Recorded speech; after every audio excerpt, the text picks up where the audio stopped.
Netanyahu, on purpose, wanted to make this war as long as possible, because as long as the war exists, there will not be an official investigation, there will not be elections, and that's what he's been doing, and he's still doing it today. So, but I have no doubt, before Netanyahu, Hamas was a very weak terrorist organization, a little bit like the Islamic Jihad. And then once Netanyahu, by the way, I personally think Netanyahu thought that he was doing good for Israel. He fought it by financing Hamas leaders, by making those Hamas leaders billionaires. They will not attack Israel. So the person that always said that you need to be tough against terror, he chose the way of financing Hamas as a way to control them. First of all, about 80% of Israelis want the war to immediately end. They want a hostages deal, and they want this government to stop existing. And I will even dare to say that I will be very surprised if Israel didn't do it without the support of the Qataris themselves. There's a massive offensive on by Israel. Israeli forces on two fronts. One, we're seeing and witnessing attacks on the Hamas in Qatar, and then the Gaza attacks and the offensive there. How does that bode with the people in Israel? What is the reaction? To discuss this and more, I'm being joined by Dror. He's a tech entrepreneur based out of Tel Aviv, as also a social activist. Ami, thank you so much for joining us here on the network. Let's begin with the most recent incident. That's the attack on Hamas leadership in Doha. Unprecedented in many ways.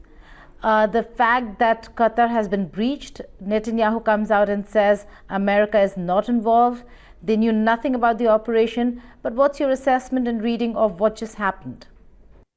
Well, there is no chance Israel attacked on the ground in Qatar without the support of the United States, at least a verbal support. Qatar is home to a massive military base. And I will even dare to say that I will be very surprised if Israel didn't do it without the support of the Qataris themselves.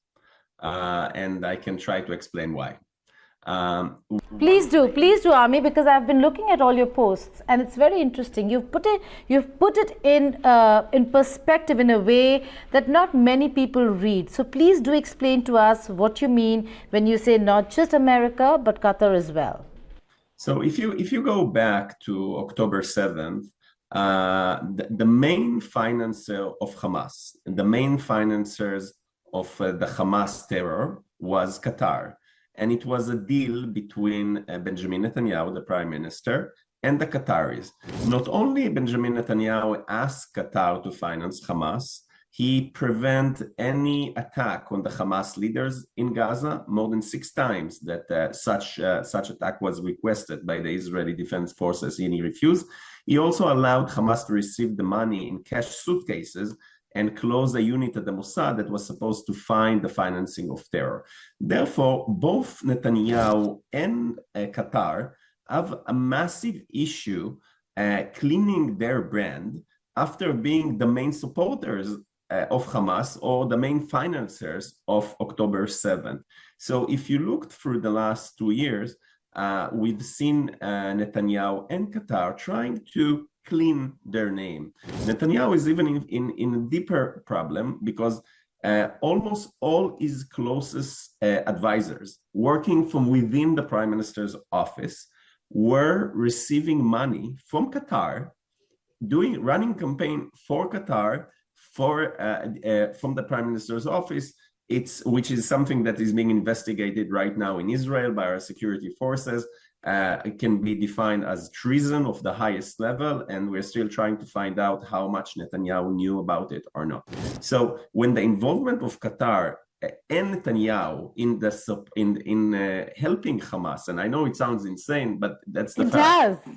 It does, but there's countless videos when Netanyahu was actually defining Hamas as a strategic asset. Netanyahu was trying to make the Palestinian Authority weak and Hamas strong. That was his entire agenda. I'm talking prior to October 7th. And for years, they were the strategic partners. The fact that they surprised Netanyahu and attacked, the first thing he does when they call him in the morning, they say, like, why are they calling? Why are they shooting? He was sure that that Hamas is kind of his partners. So in the last 2 years, they're trying to clean their name. Now, until today, cleaning their name was to make Qatar the main negotiator. We have two negotiators, one Egypt, one Qatar, and we can dive into it if you want. But today, suddenly, the negotiator, Qatar is not anymore a negotiator, because all the Hamas leaders that Qatar was protecting are all gone. Well, Ami, I used to say this, that everybody is looking at this entire story with such great intensity and interest now. But we've been talking about it, Ami, I've been talking about it and reporting on it for such a long time. Who created Hamas? Who supported Hamas? Who wanted to undermine Abu Mazen, that's Mahmoud Abbas, in the West Bank? Who did all of that? And nobody points fingers at Netanyahu. Is he really in trouble within Israel? Are Israelis seeing what you're seeing? Yes. According to every poll in Israel, and I can dive into the Israeli society a little better. First of all, about 80% of Israelis want the war to immediately end. They want the hostages deal, and they want this government to stop existing. This is like a vast majority of Israelis, and this vast majority of Israelis for sure see Netanyahu. Listen, without anything else, just being the prime minister on October 7th, the worst horror that happened to Israelis and Jewish people since the Holocaust, needs to put Netanyahu in jail for life. Forget everything else, forget financing Hamas and all that. Now, all those processes that we're talking about, this is not like a conspiracy theory that I'm talking about. This is an official investigation that's happening by the Israeli internal security forces, something that's being discussed with the Israeli Supreme Court, plus countless videos of Netanyahu himself defining Hamas as a strategic weapon and trying to create a divide. He explained it in his own voice many times. So yes, we all Israelis know it. That's not there is no doubt that this is the story about Netanyahu. Now, what he's trying to do since October 7th to clean his name, and that's a full other story.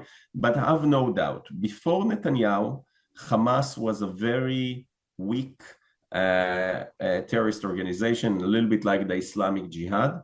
And then once Netanyahu, by the way, I personally think Netanyahu thought that he was doing good for Israel.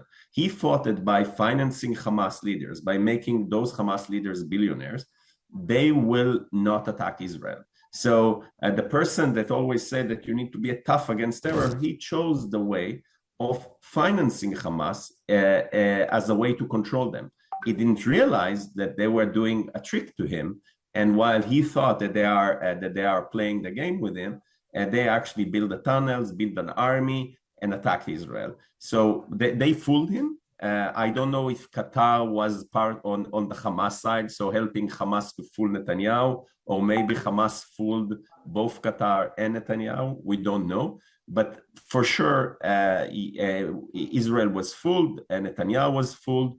And even if you look at the way our military was prepared on October 7th, there was like nobody even thought that there might be something meaningful happening from Hamas, despite having all the information, all the intelligence. That's true. It's a massive intelligence failure. Massive intelligence failures, although the intelligence actually provided all the information. Yes. The problem is that the people that received the information didn't believe in it. Why? Because for more than 10 years, Netanyahu's security strategy was all related to Iran and to the West Bank. So we had like 10x more soldiers in the West Bank protecting settlements rather than protecting our borders in Gaza. So it's all on Netanyahu. There's no question, to his responsibility. But right now, we do see that he's trying to disconnect himself from Qatar after being their close ally. And remember, again, Qatar did provide all the money that financed all the weapons that Hamas used on October 7th. And it's all on Netanyahu. And what he's been doing since October 7th is trying to build a case for himself not to be responsible, to put all the responsibility on the IDF and the Shabak and all our security forces, everything beside him. By the way, clearly they're all responsible as him, but he, as the prime minister, have the highest level of responsibility. And until today, he refused to take any responsibility. And, That's right. Honestly, he's been artificially extending the war, mainly for his political interest, because he knows that the moment is it political interest? I mean, is it political interest or political survival? What is it? Is he in so much trouble that he needs this to survive? Else he will be behind bars. Yes, exactly. So remember, he has other criminal charges, but let's leave them aside. Okay, let's just ignore them for a second. He have trials, and even today he was in court. But he immediately on October 7th started the strategy of using as much time, so to be as far as possible from October 7th when he need to go again to elections. And the way he did it is by creating a very, very slow war. And again, just to give you some context, the Israelis' defense philosophy since Israel was created was that all wars must be completed in 1 month. That's it. Why? Because our army is based on reserve soldiers. You cannot take reserve soldiers for more than 1 month without hurting your economy and other things like this. And then if you look at every armed conflict that Israel was involved in, there were many since the creation of Israel. The longest one was Yom Kippur, 1973, yes. 41 days. Other than that, everything was like 10, 20 days, a 6 days war, etc. Netanyahu, on purpose, wanted to make this war as long as possible, because as long as the war exists, there will not be an official investigation, there will not be elections, and that's what he's been doing, and he's still doing it today. So every time there was an opportunity to actually end the war and to do a hostages deal, not every time, but almost every time, he found an excuse either to end the ceasefire or to prevent the hostages deal. So while as Israeli, when I look historically and I will say, okay, we have October 7th, we have our army attacking Gaza in order to release the hostages, in order to fight Hamas, something that took 2 months max. So let's say we are somewhere at the beginning of 2024. Since then, everything that happened in Gaza was slow on purpose to make sure Netanyahu will not go for elections, because he knows that if he'll go to elections, he will lose, he will go to jail. And so everything we've seen here for more than a year is that all the soldiers that died, more than 40 hostages that should have come back alive and died. I'm not even talking about the casualties in Gaza, 60,000 Gazan people, 16,000 kids. That's even beyond that.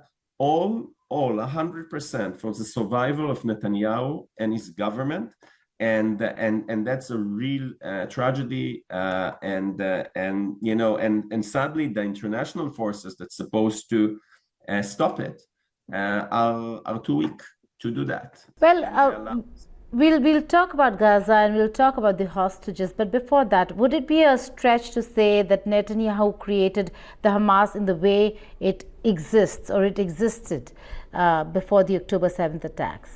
100%. Netanyahu took an organization that was broke, had no money, and because he wanted them to be, he didn't want the Palestinian to have one front. So as long as you have Hamas on one hand and then the Palestinian Authority on one hand, and somebody's come to them and say, oh, let's solve the Palestinian problem, he can say, with who? We have a terrorist organization called Hamas. When we have a Palestinian Authority that do not even control anything by themselves, who do you want me to negotiate with? So that was his strategy way before October 7th for at least a decade. And then his problem was that Hamas every year or every couple of years will start will start shooting missiles on Israel. So what did he do? What was the solution? He spoke with his friends from Qatar to give them money in cash.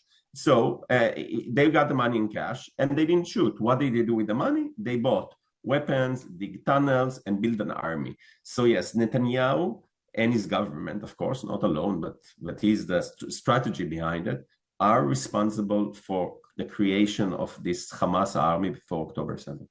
Right. Are we talking about the attack now?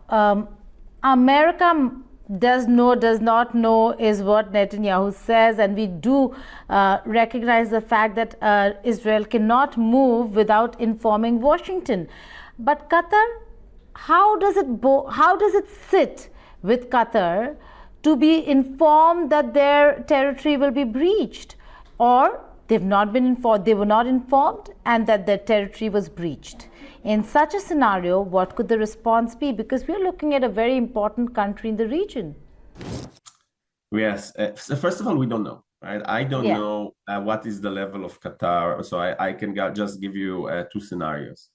In scenario, the US know for sure you cannot fly American planes into Qatar, Israeli planes into Qatar without informing the Americans with this massive army. Air base and the air defense systems. Yeah, so this is not an option. The Americans knew exactly what's happening. Now, Qatar, they have a problem. A, they were the financiers of the Hamas. And B, they kind of failed to end the war, etc. And they, even today or yesterday, they're hosting a lot of terrorists in their country, which hurt their brand, their international brand, dramatically. Qatar is a country which is focused on their international brand. Like look at the Mondial, or look at everything that all the soccer teams that they own, or Qatar Airlines. You know, Qatar wants to be branded as you said, as like a very important country in the region, and that everybody cooperates with them. But they have this problem called Hamas sitting there. So one option is, and this is very common in the Middle East, you know, they are saying to Israel, you know, they are there, just take them off. And of course, they will officially say they are against it and they will condemn Israel and all that, but secretly they actually knew it. So this is one option, which I think it's very feasible. And because we've seen things like this happening in the Middle East all the time. And the second option is that Israel did it despite without informing Qatar. And I personally feel it's less likely because of the importance of Qatar, but everything is possible. From our history shows us that usually when events like this happen in places like this, it is coordinated with the host country, despite the fact that the host country will condemn it.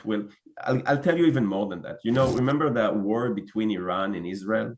Like the first Iran shot like hundreds of missiles on Israel, then Israel attacked in Iran and attacked all the nuclear centers and all of that. Technically, it's a war between two countries, but there was a lot of coordinations.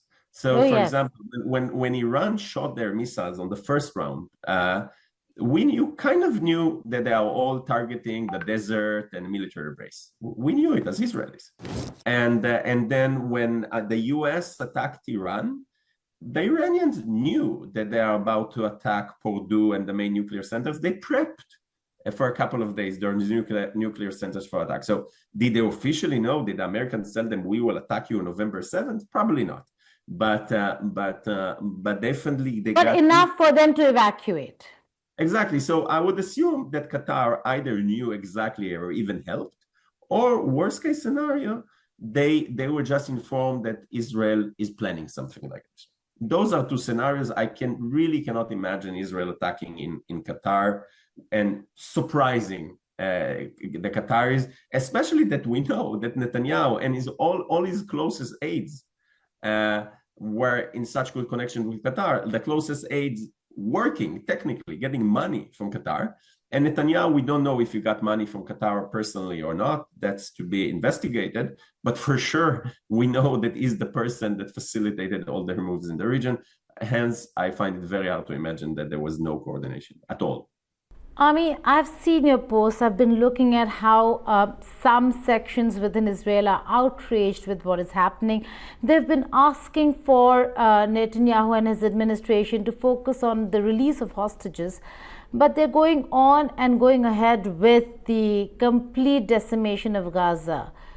That would certainly mean that they're putting the hostages' lives at risk. How are people reacting back home? How are you reading into this action, and how can Netanyahu and his government be so brazen? So let's start from Netanyahu, and that will explain everything. And Netanyahu and his government can't care less about the hostages from day one. For them, it's a liability that was created in October 7th in their greatest failure. They're happy to see hostages coming back, especially in military operation. But every time Netanyahu is trying to do a deal to release hostages, a real deal, then his coalition, the extreme right in his coalition, is about to dissolve his government. Therefore, he doesn't have an interest. For Netanyahu, and I'm saying it, I'm not sure I mentioned it, I was like Netanyahu head of detail. So I was in charge of his security in the Israeli Secret Service many years ago. And so I know him very well. And Netanyahu can care less about the hostages. It's not even an issue for him. He cares about his political survival. He cares about the security of Israel, the way he sees it. But the hostages is just something that he needs to kind of deal with. Unlike him, the Israeli publics, as I said, about 80%, see the release of the hostages as the prime target of everything that happens here since October 7th. You cannot bridge it. So demanding Netanyahu to do that, it's silly, because Netanyahu wants to stay in power. If somebody will release the hostages and he stays in power, no problem. But if he needs to choose staying in power or releasing hostages, for sure staying in power. He proved it again and again and again when he sabotaged the hostages release deal. Therefore, the Israeli public are so much against this government. By the way, this attack in Doha puts the hostages in risk, because somebody can just shoot them. Absolutely. The attacking buildings in Gaza, you never know if you have 5 hostages in one of the buildings. So Netanyahu is constantly putting the hostages in massive risk, despite the fact that he knows that they might die. He can't really care less. Only thing Netanyahu cares about, and this is what you need to understand, the only thing he cares about is political survival, because he knows that the moment that he's not the prime minister, he will be prosecuted. There will be official investigation on October 7th, and no doubt that he will go to jail. There is you don't need to be a judge in order to do it. The man that is responsible for the death of more than 2,000 Israelis need to go to jail for his crimes. I'm not even mentioning the international war crimes and other investigations that are happening other than outside of Israel. So his only way to avoid this is to stay in power, and therefore the price is meaningless. Israeli soldiers, Israeli hostages, Palestinian children in Gaza, meaningless, just to stay in power. That's the only goal of Netanyahu and his government. All right, then let's talk about the international war crimes. Gaza, more than 16,000 children killed, dead. The aid, hardly anything going in. Kids are dying of starvation, malnutrition. West Bank, there are people now, settlers, so to say, who are pushing Palestinians out. How do you see this situation? How do Israelis look at this? How is Israel ever going to go past or walk past this? And how is history going to really look back at what happened, what has happened under Netanyahu, and see that there can ever be any resolution to this crisis, or a time where Palestinians look at Israel and Israelis as a peoples who would be willing to resolve and who would be willing to live in peace with each other? So it's really complicated. That's a very long answer. But first of all, we need to remember that the Palestinians in Gaza had their own country, their own state until October 7th. There was not a single Israeli in Gaza Strip, and they chose to start October 7th and to massacre 2,000 Israelis. So the trigger here is definitely Hamas and the people of Gaza that supported Hamas. I'm not saying all the people of Gaza, of course, supported Hamas, but a lot, and the polls showed that the majority. So attacking Gaza to defend Israel, I see it as an obvious thing that the IDF had to do. The problem starts in war crimes on the level of the government, and then you have the army level, which is completely different. Let's start with the government.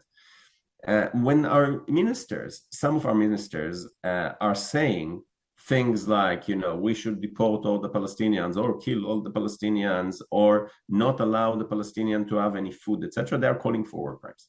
So I have no doubt that the Israeli government, Netanyahu, and many of his ministers are responsible for war crimes and crimes against humanity by the instructions that they gave. The most recent one was a couple of months ago, when for 100 days there was no aid coming into southern Gaza. There was aid going into the north. And this was a direct instruction of the Israeli government. So as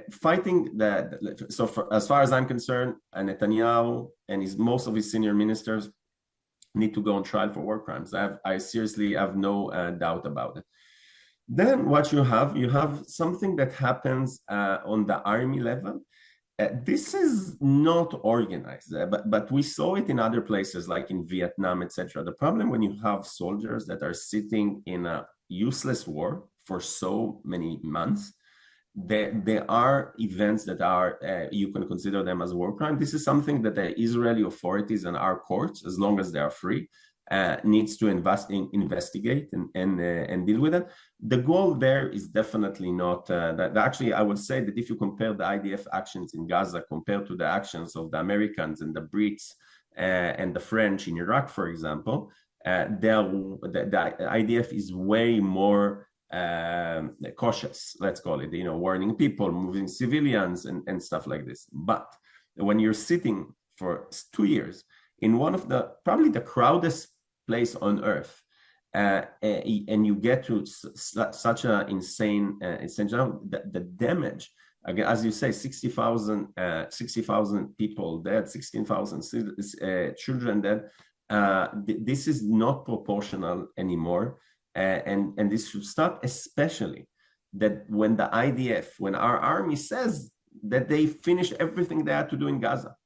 And so this is why we have to separate the Israeli public from the government. We're always saying we are not our government. The Israeli public, including the IDF, including our security forces, wanted to end this war more than a year ago. It's only Netanyahu. So clear. Yes. We have very little time left, but I'd just like to interject on Gaza. Now, we do say that, it was a separate place altogether. It had its own government. But what's a government? And I'm not saying not condoning what happened on October 7th.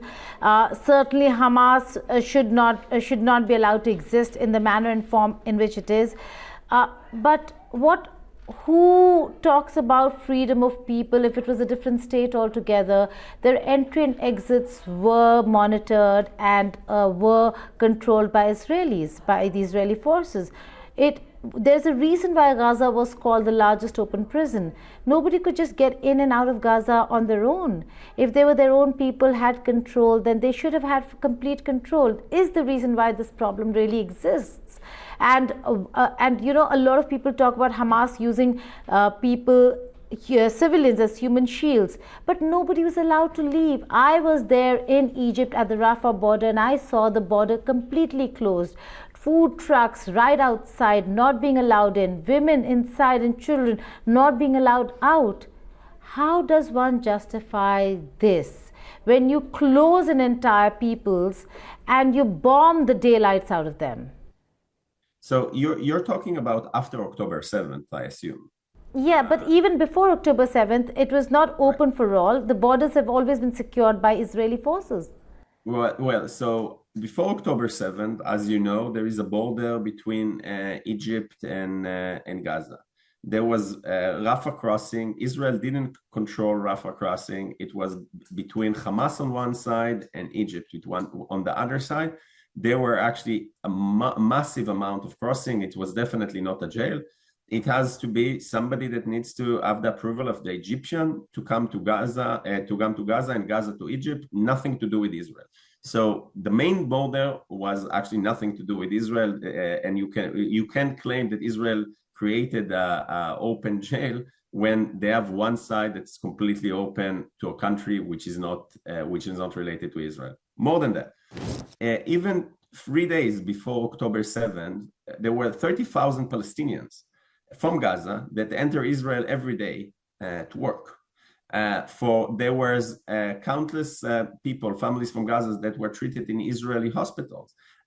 People that had to be, they wanted to leave for example, for Mecca, could have done that from crossing Israel to Jordan, etc. So definitely not an open jail.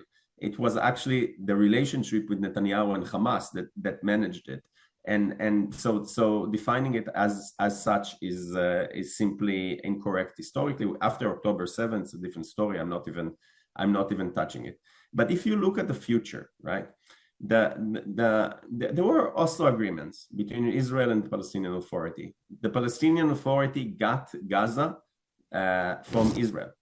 After a couple of years, Hamas did a revolution against the Palestinian Authority. The Palestinian authorities, the Hamas people took the Palestinian Authority people and they threw them off the roofs and took over Gaza. The Palestinians didn't know to maintain their control over Gaza, and then it became like a Hamas state. The future is fairly simple. Hamas cannot exist as not a terror organization, or no, it can be a religious organization, but definitely not in Gaza. The moment that Hamas as an organized group moves away from Gaza, Gaza should be the new Palestinian state. There are lots of Arab countries, the Emirates, etc. They want to rebuild Gaza. Trump wants to rebuild Gaza. Gaza can become like a new Qatar or a new Dubai. It's a beautiful place next to the beach, amazing proximity to Israel for good and for bad. So if you eliminate Hamas from this environment and just take them out, there's no reason why Gaza, the Gaza Strip, cannot be an independent Palestinian state. Of course, you have to get rid of Netanyahu and the extremists in his government. I'm not putting everything on the Palestinians themselves. Sadly, we got to a point that in Israel we had still have a very racist, fascist government that is ran by somebody that's trying to run away from jail, Netanyahu. And on the other side, we had a deadly terrorist organization that was sponsored by Qatar and by Iran, trying to take over Israel. That was the plan. The plan was not to kill 2,000 people. The plan was to completely destroy Israel. But is Palestinian authorities, Abu Mazen, is Mahmoud Abbas the answer to controlling Gaza and West Bank all over again? So Mahmoud Abbas, personally, I think he's about 90 years old. I honestly don't think that he have the power or the legitimacy. We know that in the polls, even in the West Bank, the Palestinian Authority gets... I mean the political government in West Bank, the political authority, so, no, I Palestinian Gaza, Authority. You need to create a leadership, a local Palestinian leadership. That the people are there. They need to take, but again, they can't fight Hamas, right? But you need to build a local leadership together with a foreign army, which is not Israel. It can be like Qatari or Egyptian that will manage it, like police the country, and to rebuild it. The only way to control Gaza is if the Palestinian people will control Gaza, and those needs to be people that wants to live in peace and not want to live and not want to destroy Israel. If they'll try to like the Palestinian people historically, in 1947 there was a UN resolution dividing Israel into Israel and Palestine. The Palestinians rejected it, started a war against Israel. The Palestinian state was not created. Then there were opportunities later, Oslo agreements, they started that Hamas started to blow buses and it ended. And now another opportunity. They had Gaza, they control Gaza. Gaza could have been a Palestinian state and decided to destroy Israel. So hopefully this will be the last wave, and hopefully the people of Gaza, together with the international community, which is, they have, but the Palestinians themselves cannot do it alone, but the Palestinians, with the trauma of October 7th and everything that happened since, I do believe can build a Palestinian state in Gaza. I think this part is relatively simple, I would say. Then you have the issue of the West Bank, which is by far more complicated. But I do believe that if there will be a peaceful Palestinian leadership that wants to manage the country for the people themselves, with enough support from the people, there's no reason why there will not be a wonderful Palestinian state in Gaza. Well, Ami, you keep calling it a country. They're yet to receive statehood. Let's see how the international community deals with the situation. Many are waking up to the fact that they need statehood, but also many Palestinians, especially the future generations, have been lost to this entire conflict and war. Let's hope that there is peace and that more children don't have to see death and starvation, which is what kids in Gaza are facing. Ami Dror, thank you so much for joining us here. Thank you very much.